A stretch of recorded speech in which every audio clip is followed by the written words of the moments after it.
Here's part two of the video that I made yesterday where I talked about five teams heading into the 2026 NFL season that I believe could take a step down from where they were a year ago. And now we're doing the opposite of that video and looking at five teams heading into the 2026 season that I think could take a step up. These are teams that I believe that have improved from this offseason and even showed promise sometime last year that they might be working their way up, or maybe they were a team that was bad last year despite being good in previous years that I can see working their way back up to where they were. So let's start it out with a team that everybody's 50-50 on, and I can kind of understand.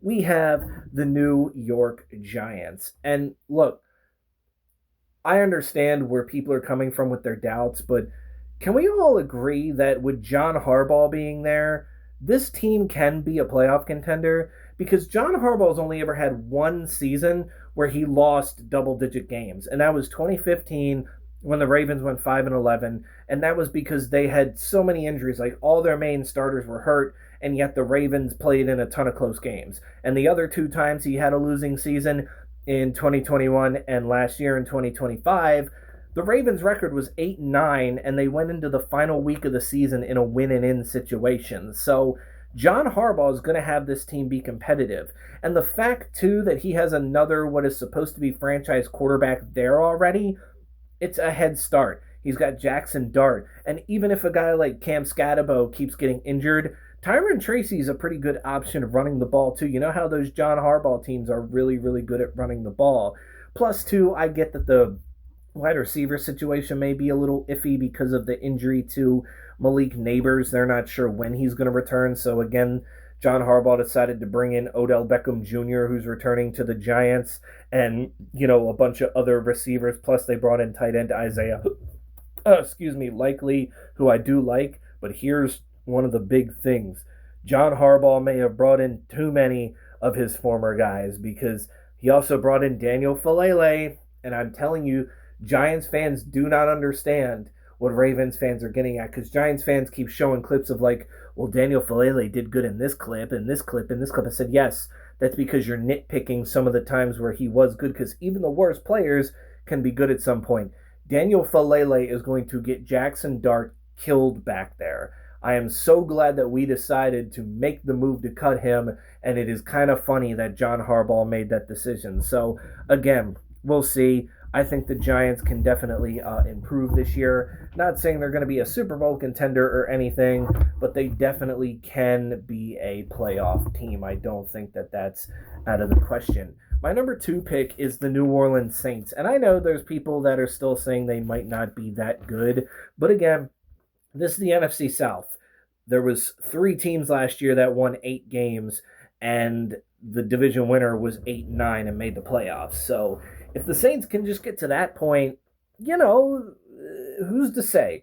Who's to say? I mean, Tyler Shuff, he definitely looked really good during his time last year, throwing for 2,300 yards and 10 touchdowns. And they didn't really run the ball that well. They were 28th in rushing. They were one of the worst when it came to yards per carry. But Chris Olave finally had a healthy season, and he was great. Juwan Johnson became one of the best tight ends in the league last year. And then you put Jordan Tyson in that picture. They had Travis Achan, who can definitely give them that burst that they're looking for in the run game. Plus, that defense played better toward the end of the year, too. I mean, people forget this team was 2-10 through the first 12 games and then won 4 of their last 5. And when you look at the teams that they beat, I mean, they're not great teams, but Tampa Bay, they almost won the division. Then they beat Carolina, who did win the division. And sure, they beat a lowly Jets team, but this was supposed to be 2 bad teams, so they could have sat down and made it closer than it needed to be. Then they beat Tennessee, who, spoiler alert, we're going to be seeing later, and Atlanta, who was I believe, 8, yeah, they were another one that went 8-9, I believe, in the division. They were 7-10 or something like that. So they weren't too far off from winning the division either, and they weren't terrible. So I believe that the Saints, they might get off to a little bit of a slow start when you look at their first 2 opponents being at Detroit and at Baltimore. But there's definitely some winnable games here, and as long as they can continue doing what they're doing, well, then I think they can be a playoff team, maybe even win the South. But let's stay in the South because I believe that one of the teams that I mentioned, the Atlanta Falcons, could also do some damage. Now, hear me out here, right? They got Bijan. They just extended Drake London, who's an underrated receiver who had, what was it? Okay, 919 yards. That's solid. They just extended their tight end, Kyle Pitts, who his production keeps going up every year. He had 928 yards. His touchdowns keep going up. So they have a run game. They have receivers. They have a solid offensive line. They have a defense that was second in sacks last year at 57 of them. The biggest question is the quarterback and who is going to play more. And I think bringing in Tua could definitely help here. Here's my reasoning, right? So again, Atlanta's playing in a weaker division, but we've seen Tua what he can do when he's got a bunch of weapons around him. And I know outside of Drake London, the receiving core for the Falcons gets a little iffy as their next best receivers are Jahan Dotson, Aledmeh Zaccheaus, and then they did draft Zachariah Branch, who's probably going to get a lot of time. But he's got two big time targets.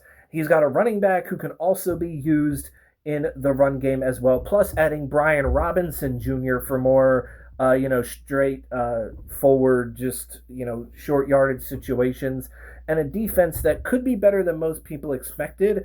The Falcons could be a dark horse team to win the division. Now, as far as they would go in the playoffs, I don't think it'd be far. I can maybe see them winning a playoff game, but we're not sitting here saying that the Falcons don't have the talent. It's just a matter of if their quarterback play can just be decent this year, then I think it could work. And I think starting Tua over Penix, especially with Penix coming off a severe injury, might be the way to go for the Atlanta Falcons for them to actually be good this season. So I would not be surprised if they actually did something this year. And now, when we move on to my next team, we're going from the NFC South to the AFC South, and a team that I said that we were going to be talking about soon, that being the Tennessee Titans. And the Titans have had it rough the past couple of years. Cam Ward showed promise, and I know people look at his numbers. They were 30th passing, 30th running, 30th in points, 31st in third down conversion, second to last in total offense. But I think now, with what Cam Ward has, the Titans' offense is only going to get better. I mean, adding Wan'Dale Robinson, drafting Carnell Tate, they're going to have Calvin Ridley back on a pay cut. Plus, I also liked his relationship with Alec Ayomanor last year, the way he was throwing him the ball. It is going to be interesting to see who they use at tight end. Gunnar Helm is the favorite there, but they also brought in guys like Kellen Granson and Dylan Bellinger, who are veterans since they lost Shiga Konkwo. I think the big thing is, how's their offensive line going to be, and can Tony Pollard keep up what he's doing? Because people forget he quietly had 1,000 yards last year, still did his thing. They also have Tajay Spears, who can be more of a pass-catching back, and a guy who I think could potentially be the backup or the starter as the year goes on, Nicholas Singleton from Penn State. I just feel like Tennessee has all the tools to surprise a lot of people, because the NFC South, basically, the Houston Texans are the favorite, and I believe with the other three teams, like I mentioned in my last video, I think the Jaguars overachieved. The Colts are still a big question mark despite getting Daniel Jones back, and the other team, and then you got the Titans, who aren't necessarily seen as a team that's going to be taken off. It could make things interesting in this division, and I think the Titans can definitely make things competitive. And the last team we're going to be talking about is a team in the AFC North. I finished with a team in the AFC North in the last video. I'm finishing with one here, and that's the Cincinnati Bengals. You thought I was going to say Baltimore Ravens. I mean, I have confidence in the Ravens every year, and I still do this year. I don't think they're going anywhere. The Bengals went 6-11 last year. They dealt with Joe Burrow getting hurt, but when he did play, he played well. And even Joe Flacco came in, and after struggling in Cleveland, he played well with the Bengals. They still finished 6th in passing, 12th in points, 5th in third down conversions despite this. But their defense was still very, very terrible, finishing second to last in points, total defense, 30th in points, dead last against the run, and 26th against the pass. They didn't even really get to the quarterback all that well either. Adding Dexter Lawrence could definitely help. We'll see if he rebounds after um, a down year last year. Miles Murphy, he's been their best pass rusher outside of Trey Hendrickson the past couple of years. Boy Mafe, my only thing with him is I think they're going to use him wrong. The reason he was so successful in Seattle was because he was used in a more rotational kind of thing, and I think that the Bengals are going to try to use him in a regular every down kind of situation, which is not what I think he is. Plus, I think that obviously you look at their weapons, Jamar Chase and T. Higgins, Andre Ishivas, Mike Gesicki, and even adding Jack Andrius in the draft.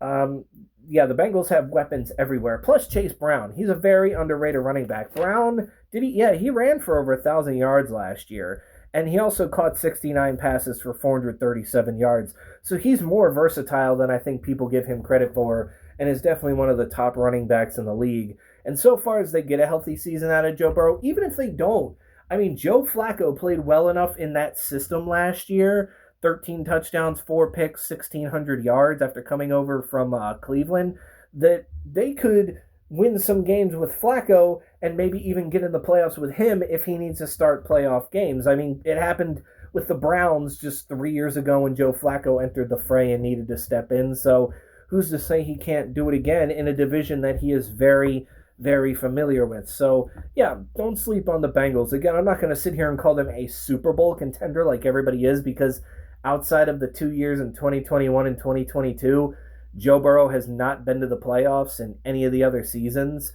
But that people forget that was the Bengals' first losing season in 6 years, or 5 or 6 years. That the one that they had last year. So yeah, the Bengals are still going to be a competitive team. It's just going to be interesting to see how competitive in the future. But those are just my thoughts. I would like to hear in the comments below, what are some teams heading into this year that you think could really take a step up from where they were last year? Like maybe one of them underachieved and you think that they're going to get back to the status that they're known for? Or what's one team that's been bad for a while now? When you look at them, you can go, you know what? I think this is going to be the team that surprises this year, or one of the teams that surprises, because we seem to get those every single season. A team or two will just step up out of nowhere and we'll be like, wow, again, just look at the Patriots last year. Oh, I don't think anybody expected them to go from 4 wins to 14 and even make the Super Bowl, but they did. And sometimes we just get those Cinderella stories. But yeah, until then, that's it for me. Stay safe out there, and I will catch you all in the next one.